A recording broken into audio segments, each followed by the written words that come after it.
আমি আসলে হচ্ছে চট্টগ্রাম মহানগর জাসাস। আমি 15 বছর ধরে জাসাসের সাথে যুক্ত আছি, সবার সাথে আছি। বাট আজকে মাননীয় প্রধানমন্ত্রী আমাদের মাঝে আসছেন, ওনাকে দেখার জন্য অধীর অপেক্ষা করছি। আমাদের এখানে দেখতেছি মহিলা দলের অনেকজন আছে, ওনারাও ঢুকতে পারে নাই, বাট আমিও দেখতে পারি নাই।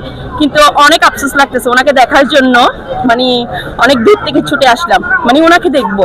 মানে আমার খুব ইয়া ছিল যে ওনাকে একটু এক নজর দেখবো, এই প্রত্যাশাটা নিয়ে আসছি, কিন্তু না দেখেই চলে যাচ্ছি। সেটা আমার ব্যাড লাক, কি বলবো। তবুও ওনার জন্য দীর্ঘায়ু কামনা করছি, উনি যেন অনেক দিন বাঁচে, দোয়া করছি উনি যেন আমাদের দেশটাকে অনেক সুন্দরভাবে করে দেখাশোনা করে, বা আমাদের দেশের মানুষের জন্য ভালো ভালো পদক্ষেপ নেই, এটাই চাচ্ছি। আপনার অনুভূতি খুবই খারাপ, কারণ ওনাকে দেখার জন্য এত দূর থেকে আসা হয়েছে।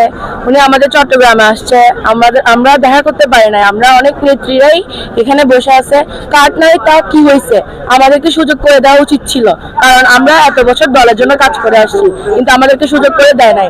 সেটা আমার সবচেয়ে বড় ব্যর্থতা বা কষ্ট, এটাই বলতে পারি। সালাম।